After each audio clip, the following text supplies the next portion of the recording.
3 minuti, la nazione siciliana, notiziario del 31 marzo 2026. L'ottimismo di Schifani è il cambio di passo necessario. Il presidente della regione ostenta il suo ottimismo dopo il voto referendario, sostenendo che la coalizione nel suo complesso tiene e che non si registrano particolari oscillazioni dopo il voto referendario. Tutto vero, ma i risultati positivi del governo regionale non devono fare sottovalutare lo smarrimento dell'opinione pubblica. Occorre un evidente cambio di passo in termini di immagine, trasparenza e unità della coalizione di centrodestra.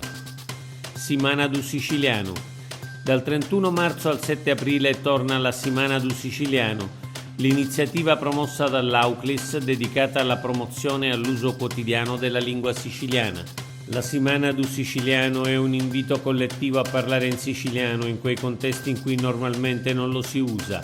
Leggere libri in lingua, studiarla attraverso grammatiche e dizionari, scrivere post sui social in siciliano, ascoltare musica siciliana, riscoprire parole e modi di dire. Tardino confermata presidente dell'autorità portuale. Il ministro delle infrastrutture Matteo Salvini, dopo il parere favorevole delle commissioni parlamentari, ha formalizzato la nomina di Annalisa Tardino come presidente dell'autorità portuale della Sicilia occidentale. La nomina commissaria era stata dapprima osteggiata dal presidente Schifani, che aveva presentato un ricorso al TAR, poi ritirato a seguito di una valutazione positiva dell'operato della Tardino, fino ad arrivare all'intesa con la regione. Licenziamenti a Palermo Today, giornalisti dal prefetto. Il sindacato dei giornalisti Figec ha avuto un incontro in prefettura a Palermo con un delegato del prefetto per affrontare il tema dei 2 licenziamenti senza preavviso nella redazione di Palermo Today e del grave danno che questo comporta per il diritto all'informazione e la libertà di stampa. I giornalisti hanno ricevuto assicurazioni che la prefettura si prodigherà per aprire un tavolo di confronto tra l'editore e il sindacato. Sant'Agata Libattiati, il sindaco vuole entrare nel Guinness. Il sindaco di Sant'Agata Libattiati, Marco Rubino, vuole scrivere il suo nome nel Guinness dei primati, cambiando coalizione per la 3ª volta, tornando per intercessione di Anthony Barbagallo nel Partito Democratico.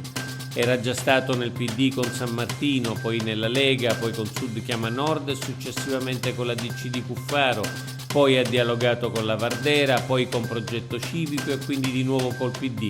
Ma non gli gira la testa? Madre e figlia caduti in mare con l'auto.